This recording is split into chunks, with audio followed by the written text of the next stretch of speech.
लग रहा है, तू आराम से बैठ जा।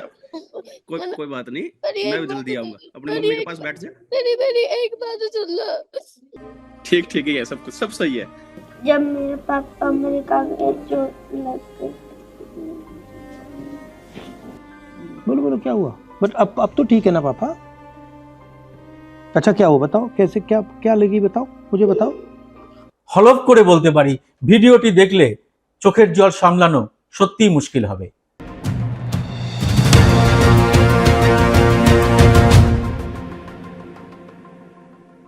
আজ এই এপিসোডে একটা ভাইরাল হওয়া ভিডিও নিয়ে কথা বলবো। হলফ করে বলতে পারি ভিডিওটি দেখলে চোখের জল সামলানো সত্যিই মুশকিল হবে। কিছুদিন আগে শাহরুখ খান ডাঙ্কি নামের একটি সিনেমা বাজারে এনেছিলেন। আমরা সবাই লাইন দিয়ে সিনেমাটা দেখেছিলাম। এই ভিডিওটি সেই ডানকিদের কথা নিয়েই তৈরি। আর এই ভিডিওটির মূল চরিত্র রাহুল গান্ধী। কিছুদিন আগে তিনি যখন আমেরিকা গিয়েছিলেন তখন তিনি দেখা করেছিলেন এরকম কিছু যুবকের সঙ্গে। তারা তাদের দুঃখের কথা জানিয়েছিলেন রাহুলকে। সেই সঙ্গে অনুরোধ করেছিলেন তিনি যেন দেশে ফিরে তাদের পরিবারের কাছে একবার যান। রাহুল কথা রেখেছেন। তিনি দেশে ফিরে হরিয়ানায় নির্বাচনী প্রচারে গিয়ে এক ফাঁকে দেখা করেছিলেন এরকম কিছু পরিবারের সঙ্গে, আর তাদের কথা ক্যামেরাবন্দি করেছিলেন। আপনারা প্রথমে এই ভিডিওটি দেখুন, যা এখন সারা দেশের মানুষের মধ্যে ছড়িয়ে পড়ছে। ভিডিওর প্রথম অংশটা আগে দেখুন, যেখানে রাহুল আমেরিকায় বসে কথা বলছেন হরিয়ানার কিছু যুবকের সঙ্গে।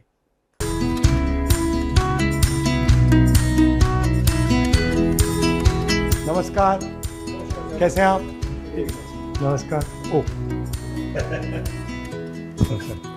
स्पेशल चूरमा बना रहे हैं आप? हाँ देख रहा हूँ। सब हरियाणा के हो? जी, मिनी हरियाणा बना दिया यहाँ पे। हरियाणा से चले तो यहाँ क्यों आए? आइडिया क्या था, मतलब सोच क्या थी यहाँ आने की? मैं भी 2 साल से ट्राई कर रहा था कि मैं भी यहाँ इंडिया से निकल जाऊँ, क्योंकि कुछ है ही नहीं था। 10-15 हज़ार में क्या होता है, नॉर्मल आप शहर में भी गुजारा नहीं कर सकते। सब बेरोजगार। अच्छा, यहाँ आकर आपने सही डिसीजन लिया या गलत डिसीजन लिया? ये तो सही डिसीजन है सर। सही decision। पिछले दशक में हालात ही ऐसे हो गए हैं, जो अपना अच्छे से काम कर रहा था ना, महंगाई इतनी हो गया, अफोर्ड नहीं कर पा रहा और आमदनी बिल्कुल कम हो गई है। माँ बाप सब घर में वही है? माँ बाप बच्चे। जब आप वहाँ से गए तो उनको तो डर लगा होगा कि क्या कर रहा है? कौन चाहेगा कि अपने बच्चों से दूर रहे? सिचुएशन बड़ी टफ होती है, क्योंकि मेरी माँ के लिए मैं बच्चा हूँ और मेरे लिए मेरे बच्चे। खुश तो हम अपने देश में अपने लोगों के बीच में होते हैं हमेशा ही। जितने बच्चों से आप बात करोगे, अभी अपार्टमेंट्स में देखोगे, आप फील करोगे कि ये रहते कैसे हैं। 15-15, 20-20 बच्चे एक सिंगल बेडरूम अपार्टमेंट में।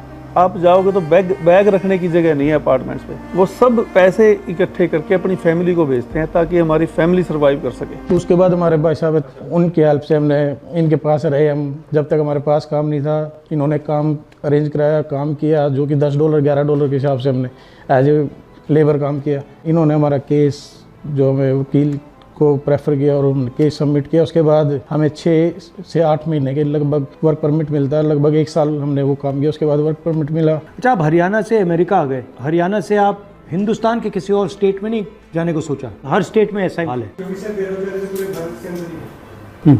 और जब आप वहाँ से निकलते हैं तो फिर कहता है कि ऐसा सब होगा, ऐसी तकलीफ देनी पड़ेगी। आपको मालूम है कि डेंजर रिस्क तो मालूम है। कि क्या पता हमें एंट्री ना मिले। कोशिश करते हैं बेहतर रोजगार, बेहतर जिंदगी के लिए, क्योंकि वो कहीं ना कहीं इंडिया तो में मेंटली आप तैयार रहते हैं कि ऐसा कुछ होगा। सबसे ज्यादा डर आपको कब लगा इस जर्नी में? कभी डिपोर्ट लग जाए, डिपोर्टेशन का सबसे ज़्यादा डर वही है। सबसे ज्यादा कौन से देश के लोग आ रहे हैं? इंडिया में से तो हरियाणा के आ रहे हैं सबसे ज्यादा। हरियाणा, पंजाब। हरियाणा में से इतने ज्यादा क्यों आ रहे हैं? पंजाब से 10 सालों में पिछले 10 सालों में कुछ बचा ही नहीं है सर। रोजगार नहीं रहा और इतनी महंगाई हो गई है, और 35-40 लाख रुपए लगा कर कोई आता है, कितना रिस्क लेकर बेहतर रोजगार के लिए, क्योंकि वहाँ पे है ही नहीं अभी। और कुछ लोग डिपोर्ट भी हो जाते हैं बाद में, फिर भी रिस्क लेते हैं, जान का भी रिस्क लेते हैं, काम धंधा बचा ही नहीं कुछ। 35 लाख से इंडिया में धंधा नहीं कर सकते, बचता ही सब कुछ भी पता ही नहीं है। रिस्क है, 35 लाख लगाने के बाद में कुछ होगा नहीं होगा। 35 लाख लगाएंगे तो कुछ ना कुछ हम यहाँ कमा सकते हैं। आपको ये लगता है ना कि 35 लाख रुपए मैंने ब्याज में लिया तब भी धंधा नहीं चल सकता? उम्मीद नहीं है। तो इस सफर में सबसे ज्यादा खुशी कब हुई? जब अमेरिका में घुसे। अमेरिका और इंडिया में आपको क्या फर्क लगता है? अब आप यहाँ रहे हो। सबसे ज्यादा फर्क ये है जी, यहाँ भेदभाव नहीं है। इंडिया में बहुत भेदभाव है अब पिछले कुछ सालों से। यहाँ जातिवाद नहीं है, जैसे हम सारे इकट्ठे रह रहे हैं। अब मैं मुस्लिम हूँ, ये हिंदू है, यो कोई है, कुछ नहीं है बिल्कुल भी। ऐसा ही होना चाहिए। हाँ ऐसा ही है यहाँ। मगर अब आप क्या करना चाहते हो, कैसे करना चाहते हो, प्लान क्या है आपका? ट्रक चला के सर मैं फिलहाल तो मेरा अपना रोजगार सेट करना था मुझे, क्योंकि वहाँ पे नहीं था। अब यहाँ पे मेरा रोजगार सेट हो गया। अब कितने पैसे बन रहे हैं आपके महीने के? महीने के मैं 2 से 2.5 लाख आराम से कमा लेता हूँ, ज़्यादा कमा लेता हूँ सर। और आप ट्रक चलाते हो? जी हाँ। फ्यूचर में सर इंडिया में कुछ ऐसा होना चाहिए, कोई बढ़िया लीडर आना चाहिए जो देश के हालात बदले, रोजगार मिले लोगों को, फिर महंगाई कम हो जाए, ताकि वहाँ पे जो लोग बसर कर रहे हैं उनका जीवन यापन थोड़ा सा सरल हो जाए, उनको देश से बाहर ना आना पड़े। आपका कोई स्किल हो, कोई हुनर हो आपका, तो इंडिया में उसकी रिस्पेक्ट होती है? यहाँ ज़्यादा होती है या वहाँ ज़्यादा होती है? तो यहाँ पे हर प्रोफेशन में इज्जत, हर प्रोफेशन में रिस्पेक्ट है सर। और आप अब इंडिया जा सकते हो या अभी नहीं जा सकते? कब जा पाओगे? अभी सर कोई उम्मीद नहीं है। जब ग्रीन कार्ड होगा? हाँ जी सर। वो तो 10 साल लगेंगे, कितना साल लगेगा उसमें? अलग-अलग टाइम है सर। 10 साल 5 साल। तो 10 साल 5 साल आप फैमिली को नहीं देखोगे? नहीं सर। वो आ सकते हैं या उनको भी अलाउड नहीं? नहीं सर। माता पिता को कोई मैसेज देना चाहते हो? हाँ, क्या देना चाहते हो? हम एक रिक्वेस्ट है सर, बताओ। जब भी आप जाओगे, हम सभी की वही है कि आप हमारे माँ बाप से मिलो, ठीक है? जाओ जी। यहाँ पे हमारे भाई साहब है, हाँ, जो हमारा ख्याल रखते हैं। ये हाँ, नहीं सर, हाँ, पीछे जो बैठे हैं सर, जो हेल्प उन्होंने की है, आई थिंक नहीं कर सकते, हम भी नहीं कर सकते। ये हेल्प सब 100 यहाँ पे हमारे लिए है, आप वहाँ पे हमारे लिए। तो रिलैक्स फील होगा सर। ठीक है। आप आए हो, वहाँ पे आने हमें टाइम दिया सर, हमारे लिए बहुत बड़ी बात है। उनको भी नहीं बहुत अच्छा लगा आपसे मिलकर। सर आपसे मिलना ही बहुत बड़ी बात है। এরপরে রাহুল গান্ধী দেশে ফিরে গিয়েছিলেন এই যুবকদের কয়েকজনের পরিবারের কাছে। এবার দেখুন সেই অংশটি। तो आपको कैसा लगा कि ये अमेरिका गए? लगा तो बुरा जी, पर किया क्या जाए, चॉइस नहीं है यार, रोजगार तो है नहीं जी। रोजगार तो नहीं है ना, या कुछ काम ही नहीं है। मजबूरी में क्या करते सर, रात तो नींद नहीं आती थी जी। दोनों मियाँ मतलब रोते थे, बच्चे थे मगे सुनेंगे रोएंगे जी, क्या फायदा जी। वहाँ में तो पता भी नहीं था जी, बेटे ने बताया लड़का है जी वहाँ, उसको मिल गया, वो उन्हें बहुत हेल्प कर दी, बहुत हेल्प कर दी। तो आपको कैसा लगा? उसको तो बस सब याद करते हैं जी, सब रिश्तेदार याद करते हैं। उसके जाने के बाद मैं इतनी बीमार हो गई, मेरे 2 ऑपरेशन हो गए। उधर और रोता था, इधर मैं रोती थी हॉस्पिटल में। मम्मी आपका क्या हाल हो गया बेटा, क्या करे, कोई ले आने वाला भी, एक पापा है, किस किस को संभालेगा? घबराया होगा बिल्कुल। उन्होंने मुझे कहा कि आप हमारे परिवार से जाके मिलो, तो मैंने कहा ठीक है मैं आके मिलता हूँ। सर आप तो भगवान आ गया है। उन्होंने कहा, उनसे मैंने कहा है कि जो मैंने वहाँ देखा मैं आपको बताऊं, तो वहाँ पे मतलब ठीक है। सर हमें यहाँ तो गाँव का सरपंच भी कोई पूछने जाता है, और आप तो कहाँ से कहाँ मिलने के लिए आए हैं जी। कोई एमएलए महाराज हमारे पास कभी आया जी, कोई दुख में सुख में, कोई और नहीं आया जी। ये बताओ जी, एक प्राइवेट नौकरी करते हैं, 10,000 देता है सैलरी, कोई 12,000 देता है, उसमें बताओ 3 बच्चा की फीस भी है, पढ़ा क्या खर्चा नहीं है जी। सब कुछ प्राइवेट हो रहा है। हाँ जी, सब प्राइवेट, अस्पताल प्राइवेट हो रहा है, हाँ जी, कॉलेज यूनिवर्सिटी प्राइवेट हो रही है, हाँ, जॉब प्राइवेट हो रही है, सब ऐसे बोलते हैं जी। अगर जी ये कार्ड बनवाते हैं, अभी फ्री में लिहाज होगा, किसी का जो किसी का नहीं होता, पूछते भी कौन जी। 10 साल लाइन में लगा रखे जी, हरियाणा सरकार ने 10 साल लाइन लगा रखी है जी। आज ये कर दो, आज वो बदल दो, आज ये कर दो, आज होता कि। नमस्कार, कैसे हो? मैंने कहा था मम्मी के पास जाऊंगा, आ गया। कैसे हो? इसके जो अब खुश लग रहा है? वैसे तो ठीक हो जाता, ये जो खाने पीने की मशीन गई है ना, अंदर से ये सारी टूट गई। नहीं ठीक हो जाएगा। मैं आपकी फैमिली से बात कर रहा था, कितना मतलब मुश्किल रहा है आपके लिए। हाँ, मेरे लिए तो भी मुश्किल है जी। हो जाओगे ठीक, कोई घबराना नहीं है। मेरी थिंकिंग है कि देश के लोगों को मालूम होना चाहिए कि आप लोग क्या सह रहे हो, क्या क्या मतलब आपको सहना पड़ रहा है, परिवारों को क्या, आपको क्या मुश्किल सहनी पड़ रही है, ये इसलिए मैं मतलब समझने आया हूँ। हरियाणा में सर 2014 से पहले खुशहाली थी, सारा कुछ ठीक। ये सब हरियाणा से क्यों जा रहे हैं? हरियाणा में रोजगार तो नहीं है, कुछ नहीं रोजगार जी। 14 के बाद तो खत्म हो गया जी, 2014 के बाद खत्म हो गया रोजगार यार, सब प्राइवेट कर दिए जी। अब आपकी सरकार आओगी जी, आपकी सरकार में रोजगार कुछ होगा जी। हाँ बस इससे सरकार में लगाया बैठे जी। मैं जी 2012 में लगा था जी आपके राज में। आप कुछ कह रही थी? यही कहते हैं आपकी सरकार आए, आगे ऐसा करो कुछ कि जो गए आगे किसी और को नहीं जाना पड़े। ये जो गए ये तो मजबूरी है सर इनकी।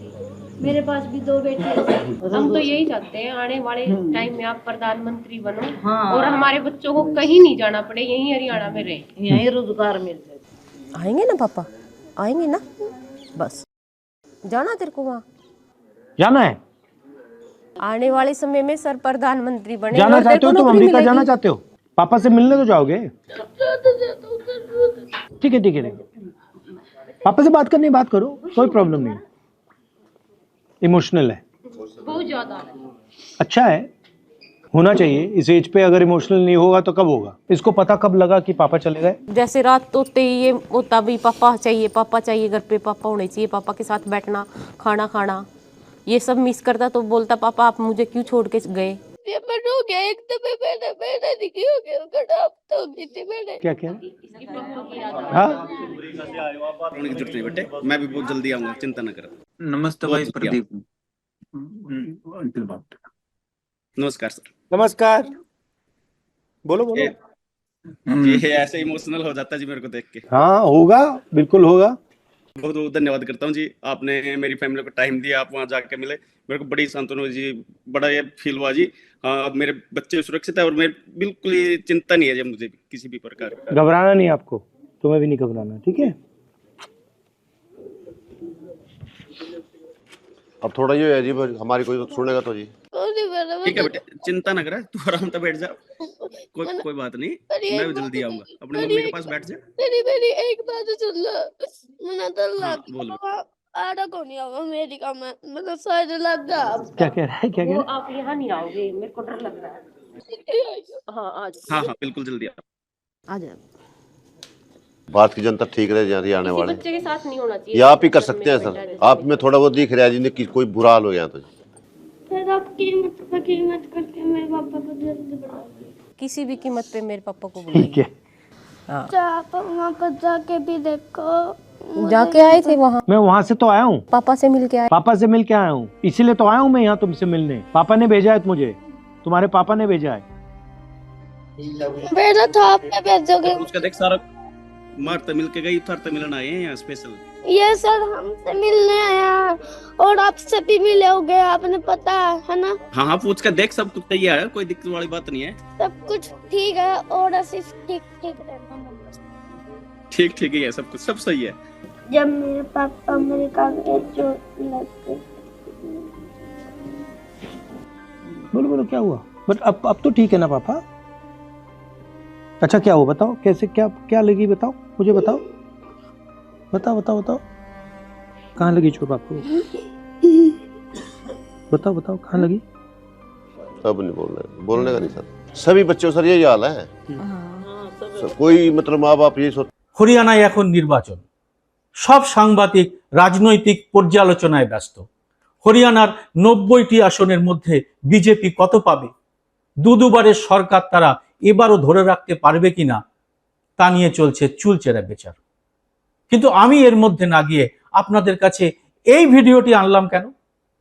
কারণ এই ভিডিওটির সঙ্গে মিল পাবেন অসংখ্য বাঙালি পরিবার, যাদের ছেলে মেয়ে ডানকি হয়ে বিদেশে বা ভিন রাজ্যে পাড়ি দেয়নি, গিয়েছে একটা ভালো সম্মানজনক কাজের খোঁজে, যা এখন আমাদের রাজ্যে ক্রমশ দুর্লভ হয়ে আসছে।